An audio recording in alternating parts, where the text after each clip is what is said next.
Fulham 2, Arsenal 1. That's how it's finished at Craven Cottage today. An incredible victory by Fulham. A fantastic performance by Marco Silva's side. But for Arsenal, it obviously means that they have lost more ground, more momentum, potentially on the current league leaders of Liverpool. And it means that they are fourth place right now after Aston Villa's win yesterday meant that they leapfrog Arsenal into third. Manchester City's win also puts more pressure onto Mikel Arteta's side, and to make things even more of a slippery slope for Arsenal, Tottenham also won today, which means that they are now 1 point behind Arsenal in fifth. Incredible stuff. Hit the like button if you haven't already. Subscribe for notifications. Will always incredibly greatly appreciated. But we're going to be talking about, obviously, the final game of 2023 in regards to Arsenal against Fulham. An incredible performance, an incredible victory by Fulham. Let's take nothing away from Marco Silva's side, who were absolutely fantastic on the day. They showed hunger, they showed desire, determination. They were better than Arsenal in every section of the pitch. There was really nothing Arsenal had that really offered much of a threat to Marco Silva's side. They were hungrier. They were there for every first and second ball. They were much more. There was a lot more tenacity. There was a lot more determination. There was a lot more fight and hunger in those Fulham players, and it made it for Fulham a much more easier game. Yes, Arsenal did go ahead through Bukayo Saka, some great play, some great counter-attacking and quick thinking by David Raya to start the counter-attack. Great counter-attack down the left-hand side through Gabriel Martinelli. He cuts inside, he shoots. It's saved initially by former Arsenal goalkeeper, of course, Bernd Leno, and Saka is there to tap home the rebound. And it was very similar to the Liverpool game of a couple of weeks ago from there, because Arsenal took the lead early in that game, if you remember. And obviously what happened is that slowly but surely the opposition, in that case Liverpool, in this case Fulham, grew more and more into the game. They grew much more into the game and began really to take a foothold of the game. And from that point forward, it was really all Fulham. Arsenal were lackluster. They were poor in possession. Their normal, fluid football was just not there. It wasn't clicking. The passing wasn't there. The movement wasn't there. It was so lethargic, so lackluster. And Fulham were just taking advantage. And Fulham were just growing into the game more and more and more. And then, before you know it, Raul Jimenez steps up and scores the equaliser for Fulham in the first half. A great counter-attack again from Fulham. Great cross into the box. And Jimenez finishes well beyond David Raya to put the ball into the back of the net and to equalise. And then you think, right, well, Arsenal have got to then start clicking into gear. Surely it can't get much worse. But there was no urgency. Like I say, there was no urgency from Arsenal. There was no seemingly incentive of movement. With Liverpool having a very difficult game against Newcastle tomorrow night, with them having the chance to leapfrog Liverpool into the top of the table, may only be for a matter of a day, but it would still mean something. And yet, there was no movement from Arsenal. There was absolutely nothing from Arsenal to suggest that they were going to even attempt to get anything from that game going forward. And what you had was a Fulham side that were growing more and more in confidence. You had an Arsenal side that were lethargic, lackluster, boring to watch at times. And that's not really a word I associate Arsenal with, particularly under Mikel Arteta for a large part of his reign as management. But they were so boring to watch. And Fulham, to their credit, kept at their task really well. The substitutions did not work for Mikel Arteta in the slightest. And again, it really comes down to a lack of firepower up front. I thought William Saliba was poor. I think he was very lucky to get away with some of the things that he was doing today. I think in the midfield, it was extremely poor. Kai Havertz was back, of course. Him and Odegaard can't play together. I'm sorry. Him and Odegaard just simply cannot play together in the middle of the pitch. For Declan Rice was mediocre today. And then up front, like I say, Saka gets the goal, but otherwise was very quiet, and full credit for Fulham for neutralising that threat. I thought Gabriel Martinelli had a couple of moments here and there, but apart from that, didn't really do anything. And Eddie Nketiah, Jesus Christ, you might as well have had you might as well have had me on the pitch, like doing absolutely nothing in that, because I don't, like I say, he runs, but that's the bare minimum that you'd expect from any kind of player like that. Obviously, as I stand here, a Liverpool fan, I'm extremely happy, and I was extremely happy when Bobby De Cordova-Reid put the ball into the back of the net to make it 2-1 to Fulham, and from there, again, there was no real urgency from Arsenal to respond. There was nothing there from an Arsenal point of view that was even close to suggesting that Arsenal were going to get back into that game. Nothing from Arsenal at all. They didn't move the ball quicker. There was no urgency. There was no movement. There was nothing really there from an Arsenal point of view to seemingly suggest that we were going to see the Arsenal of last season, where they get a goal from nowhere, or they were going to start playing some of that attractive, fluid football that they play.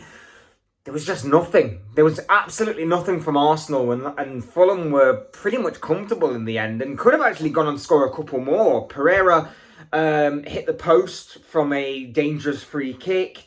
I think Saliba was a little bit lucky to have only picked up a yellow card for a foul. He seemingly was somewhat the last man. Maybe Gabriel was just about covering to make sure that his foul, being the last man, didn't result in that card turning into a red one. But other than that, Fulham were the better side in all areas of the pitch. Fulham were incredible on the day, and Arsenal seemingly had the incentive of going top of the table, leapfrogging Liverpool, reclaiming their place going into 2024, and obviously before Liverpool kick a ball in this round of fixtures when they take on Newcastle tomorrow night. I've got to say, this is a huge missed opportunity by Arsenal, but as I mentioned at the top of the video, it's a massive incentive now for the rest of the division, particularly in that top 5 position. You've got Liverpool, who, like I say, play tomorrow against Newcastle. They can extend their lead at the top of the table. What an opportunity that is for Jurgen Klopp's side to really kick off 2024 in the best way possible. And obviously, like I said, as a Liverpool fan, I'm sat here, fingers crossed, on that one. You've got a Manchester City side who a few weeks ago were in a bad patch of form. They since go away to the Club World Cup. They win that. And now they're back. They've picked up 2 back-to-back wins this week against the likes of Everton and Sheffield United. They've got the job done. They are back in force. You've got an Aston Villa side who left it late yesterday and had to rely on a somewhat fortuitous penalty, I would say. But they managed to get the job done nonetheless, and they managed to win that game 3-2, get the 3 points, and leapfrog Arsenal into 3rd in the table. And then you've got Tottenham, who today picked up a very good 3-1 victory against the informed Bournemouth. I didn't watch the game because I was watching the Arsenal game. But from what I could tell about the game and from what little bits that I've seen, Bournemouth had a shocker in front of goal. It wasn't exactly the best performance from Bournemouth in front of goal. They had double the amount of attempts on goal that Tottenham did. But Spurs had the quality in the final third when it mattered most. And Spurs get the job done through the likes of Heung-min Son, scored the 2nd goal. Richarlison scored the 3rd goal. And who scored the 1st goal? Off the top of my head, I can't remember who scored the 1st goal. Oh, Pape Sarr, of course. There was more injuries for Spurs, of course. Sarr himself going off injured. And I think 1 or 2 others also went off injured throughout that game. So the injury list continues to pile up for Ange Postecoglou. But from the looks of it, it didn't seem like it was the best of performances by Spurs, but they were clinical enough in the final third to get the job done. For Bournemouth, a bad day at the office, particularly for Dominic Solanke, who, sorry Bournemouth fans, but I did put him in my fantasy team, so I do apologise for that because I am a bit of a curse. So I do apologise. But Very good 3 points for Tottenham. And as I said at the top of the video, they move now within a point of Arsenal going forward. And for Arsenal, it's not looking good for them right now. They're in a bit of a bad patch of form, drawing to Liverpool, losing to Aston Villa before that.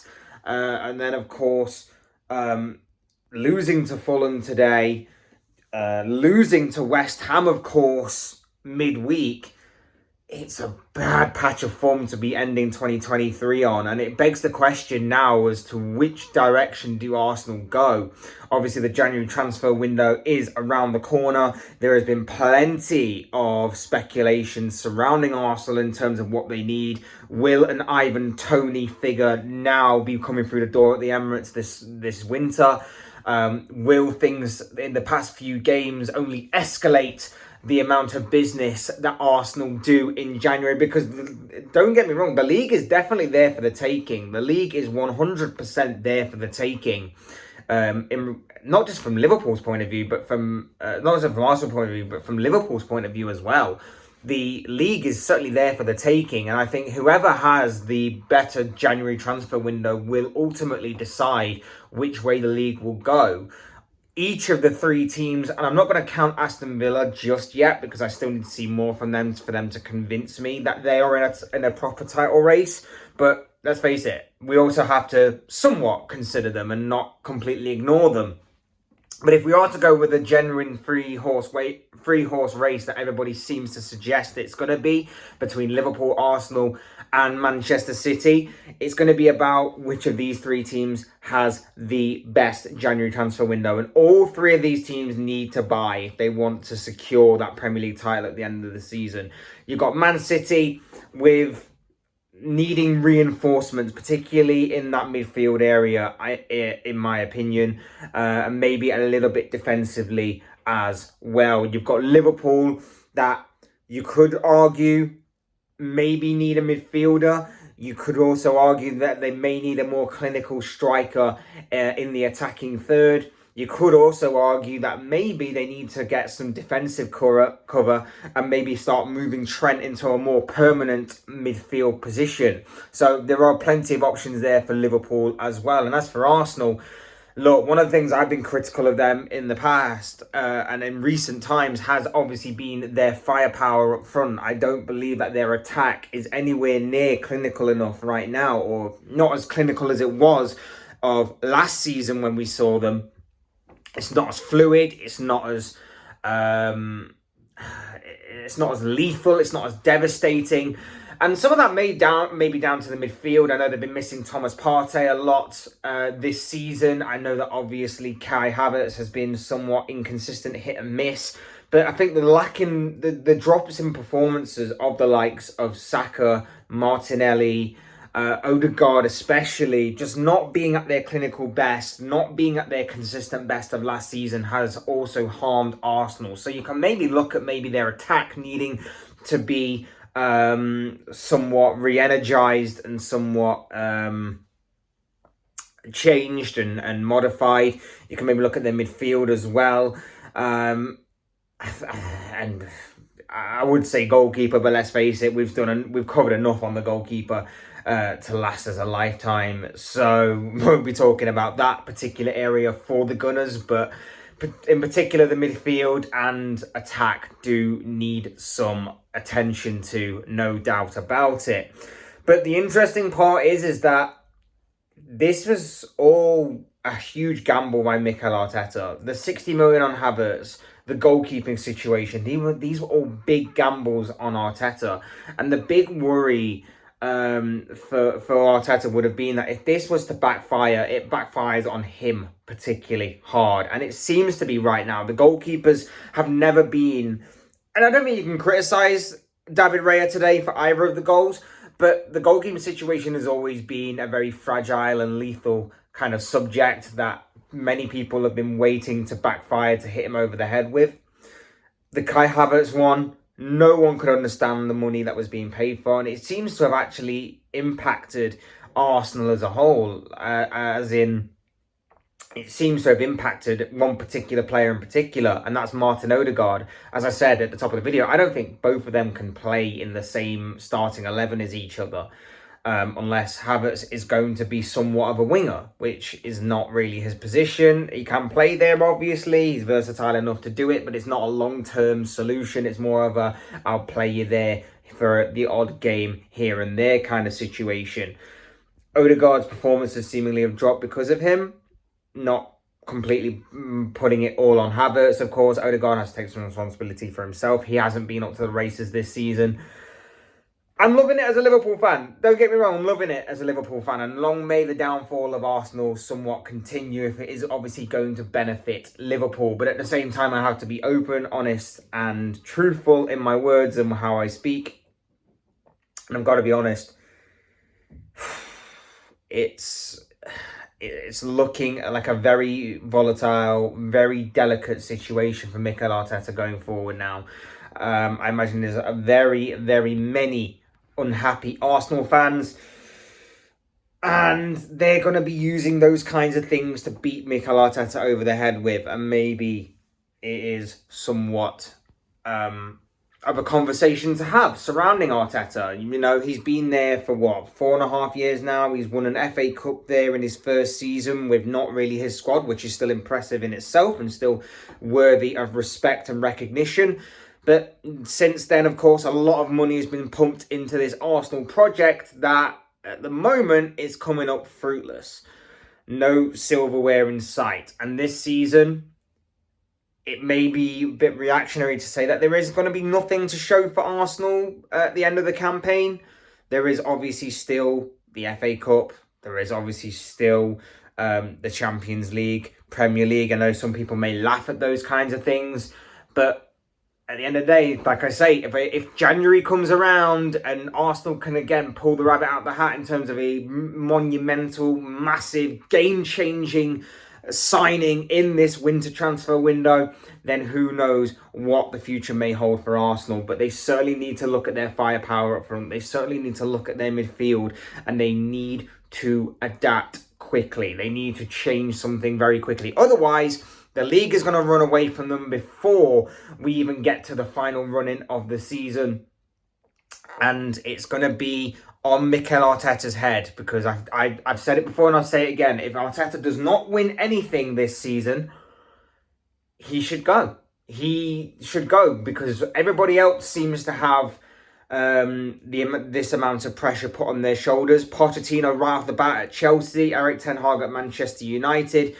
Everybody else that you can think of, whether it be past or present, has this kind of thing. Klopp had it last year with Liverpool when everyone said that he should go. So Arteta definitely should, if obviously he is not to win anything at the end of the season. But like I say, I'll reiterate again, I am a Liverpool fan. I'm loving this kind of nosedive, a little bit of a nosedive in form from Arsenal. I'm just starting to feel like teams are starting to work them out a little bit, starting to neutralise them in the key areas that Arsenal tended to exploit last season.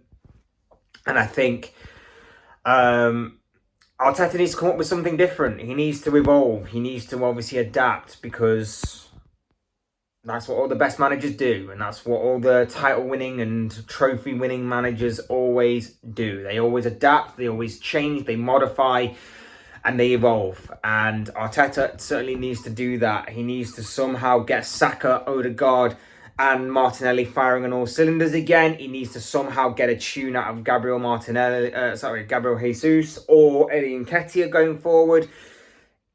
So far, it's not working. And like I say, the main point is fair play and fair credit to Fulham. Absolutely fantastic performance today. They wanted it more. They had the hunger, the desire, the determination to win it more. Fair play to them. They 100% deserved the 3 points. But Arsenal were extremely poor. Credit to Tottenham as well for winning today. Big win for them against an informed Bournemouth side. But like I say, Bournemouth really should have maybe done more with the situation, leaking a few goals, not scoring and taking their chances when they fell to them. Yeah, so we'll see. We'll see, obviously, what happens. But that is one hell of a way to round out 2023 and to welcome in 2024. Like I say, Liverpool up tomorrow. Be interesting to see how they do against Newcastle. Fingers crossed for the Reds that they can pull off a great win. Obviously, extend their lead at the top of the table and obviously welcome in the new year in the best possible way. But we shall see, obviously, how that goes. It is Liverpool at the end of the day, and we don't like to do things easy. But obviously, with this result, it could be a bit reactionary because we don't know the result tomorrow of the Liverpool game. If Newcastle do Arsenal a favour, they can blow a bit of a sigh of relief. If not, Arsenal have got a bit of catching up to do. So we shall see how that goes. But that is one hell of a way to round out 2023. Let me know your thoughts, comments, opinions, predictions, feelings, whatever you want to call it, on the Arsenal game today. And of course, on the Premier League title race as it is. The Tottenham game as well. Like I say, I didn't see the Tottenham game in its full force. I was watching the Arsenal game. But I'm sure you can tell me what happened in that game as well. So let me know your thoughts, comments, opinions, predictions, feelings, whatever you want to call it, down below.